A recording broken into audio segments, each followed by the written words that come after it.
En Chine, il y a eu une tentative de coup d'État, ce qui explique la vaste purge au sein de l'armée chinoise.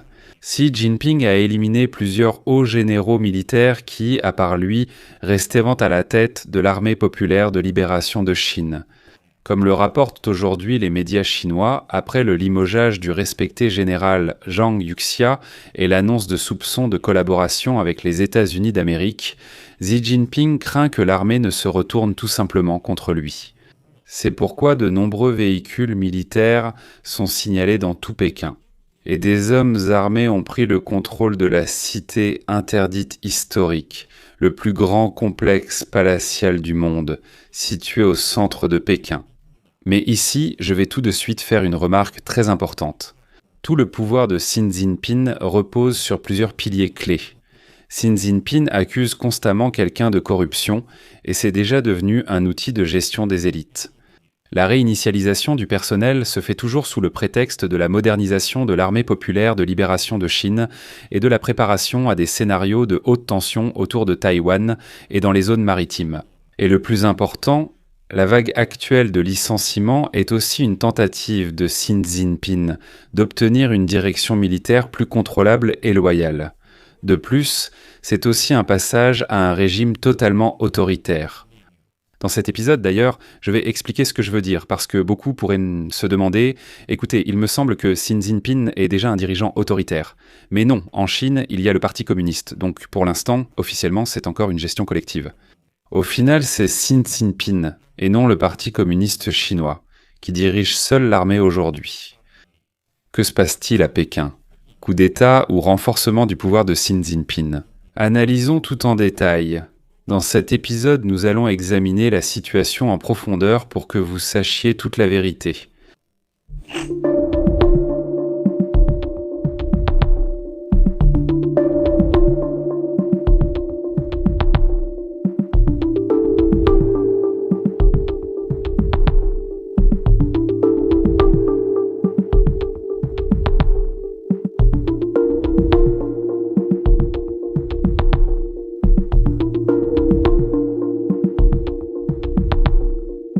Je m'appelle Alexei Pichi, discutons ensemble de ce sujet, mais avant de commencer, je vous demande de vous abonner à cette chaîne, de liker cette vidéo et de laisser n'importe quel commentaire sous cette vidéo. De plus, abonnez-vous à ma chaîne Telegram Pichi News, le lien se trouve dans la description de cette vidéo. Nous publions immédiatement les informations reçues là-bas. Ainsi, de nombreux médias ont déjà rapporté qu'une tentative de coup d'État a eu lieu en Chine. Cela s'explique par la présence de nombreux véhicules militaires à Pékin et la prise de contrôle armée de la cité interdite. Il s'agit du plus grand complexe palatial du monde, situé en plein centre de Pékin. L'arrivée des militaires a suscité des questions en ligne, accompagnées de vidéos montrant le déplacement de matériel militaire à Pékin. Et tout cela a donné naissance à des rumeurs selon lesquelles Xi Jinping se protégerait d'une tentative de coup d'État initiée par les militaires. Ceux qui limogent sans pitié. Mais est-ce vraiment le cas ? Voyons cela de plus près.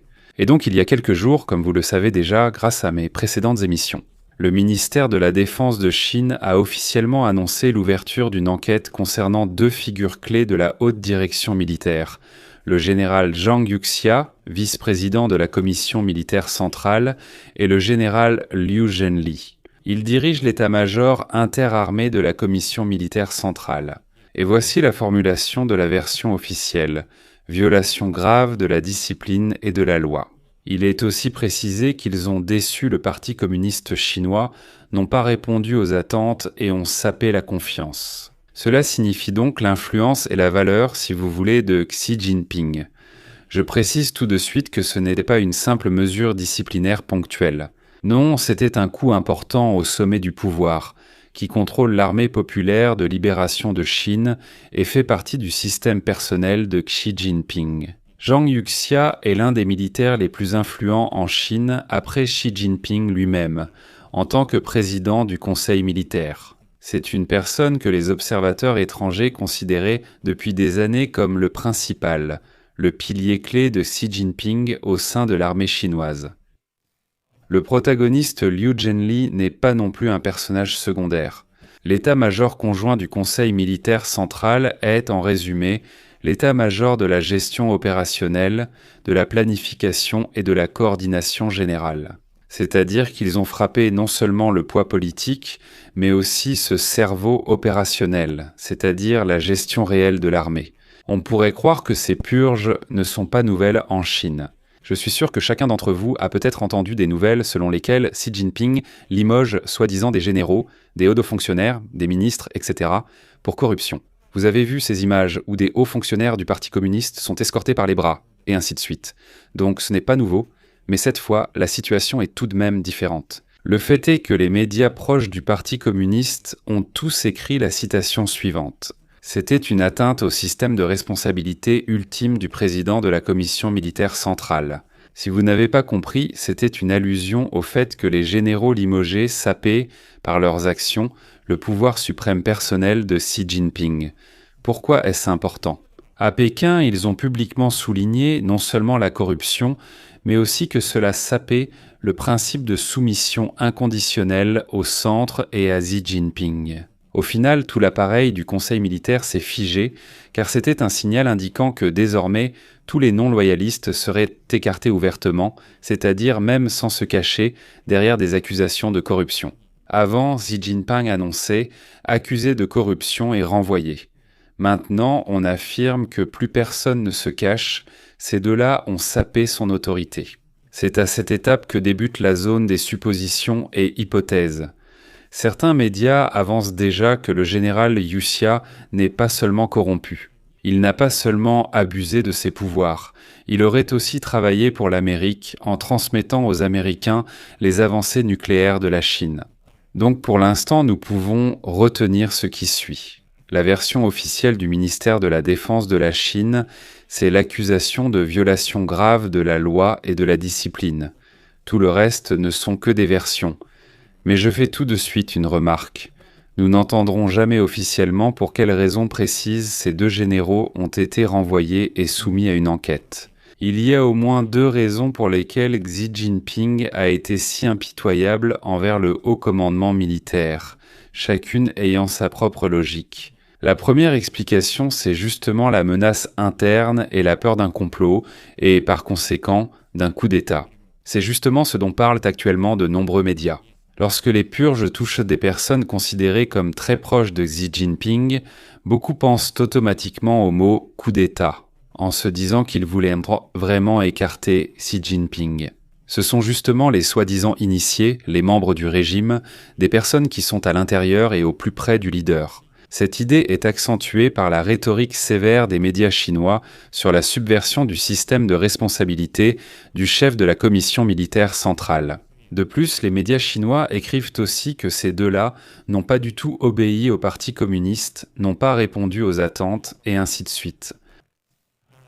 Les deux généraux voulaient surpasser Xi Jinping, ayant beaucoup d'influence dans l'armée, mais Xi Jinping l'a vite vu et empêché. La seconde explication me paraît plus convaincante. Xi Jinping maintient sa politique de rotation, pour éviter qu'il ne reste trop longtemps en place et, comme on dit, qu'il ne prenne trop de pouvoir. Et en plus, il s'agit d'un démantèlement complet des anciens équilibres de pouvoir au sein du Parti communiste chinois. Si c'est difficile à comprendre, je vais expliquer maintenant. Xi Jinping se sert fréquemment de la campagne anticorruption comme outil de gestion des élites. On peut facilement accuser de corruption quelqu'un ayant commis une faute ou devenu moins loyal. De plus, Xi Jinping modernise activement l'armée en ce moment, et récemment, comme vous le savez, il a même mené de nouveaux essais de robots de combat, de nouveaux drones, et ainsi de suite. Il faut donc simplement renouveler le personnel et préparer une nouvelle étape. Une énorme tortue dessine.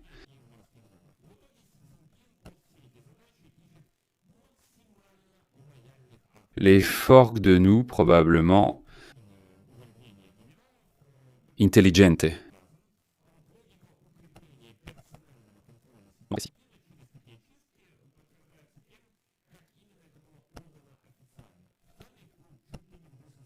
Des footballs.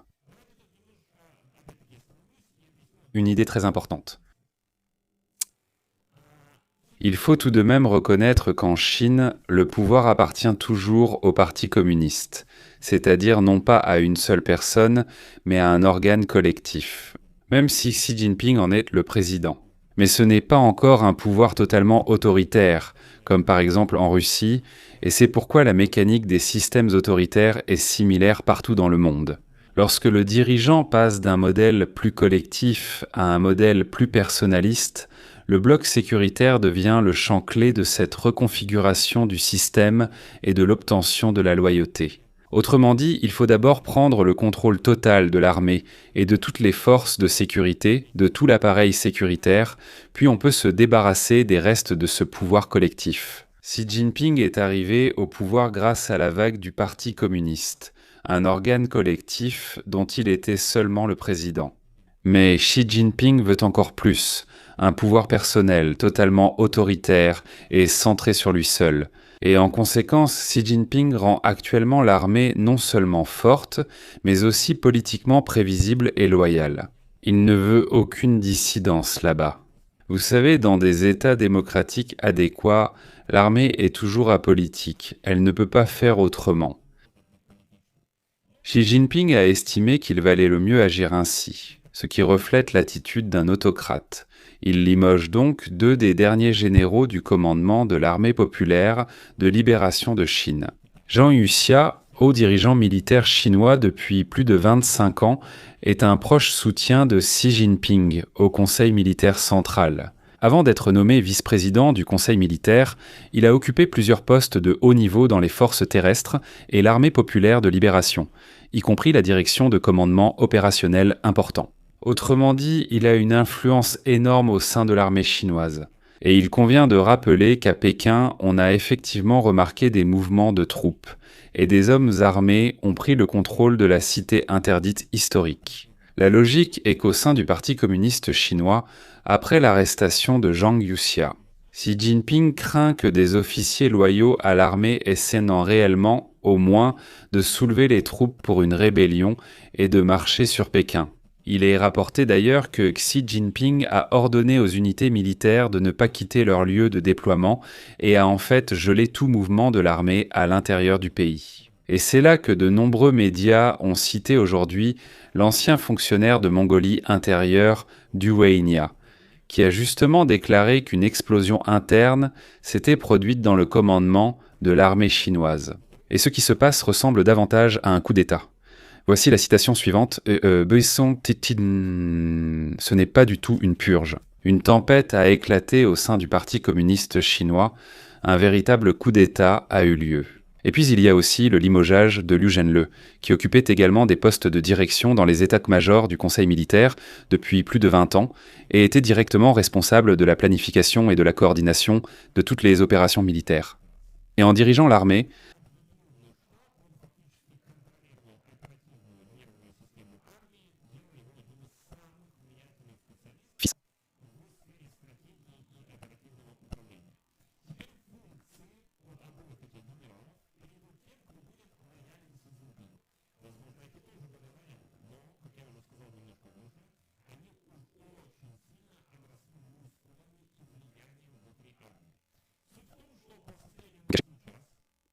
il ne reste plus qu'un seul général au commandement de l'armée populaire de libération de Chine, qui faisait partie de ce commandement.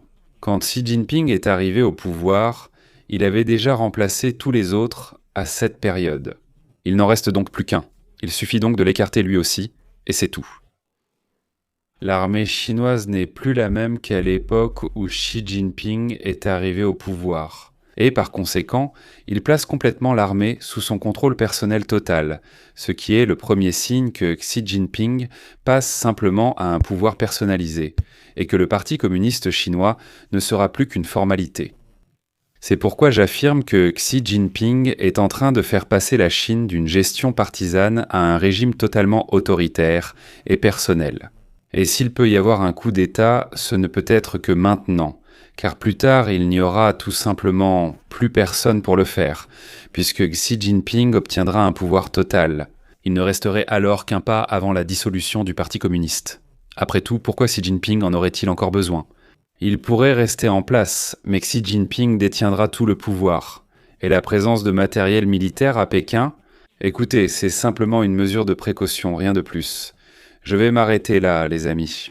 Si cet épisode vous a été utile et intéressant, vous pouvez remercier le travail de notre chaîne YouTube par un don ou un abonnement payant via les liens et coordonnées dans la description de cette vidéo. Je vous serai reconnaissant pour tout soutien de votre part. De plus, abonnez-vous à la chaîne, activez la cloche et n'oubliez pas de mettre un like. C'est tout pour aujourd'hui. Prenez soin de vous, à bientôt à tous.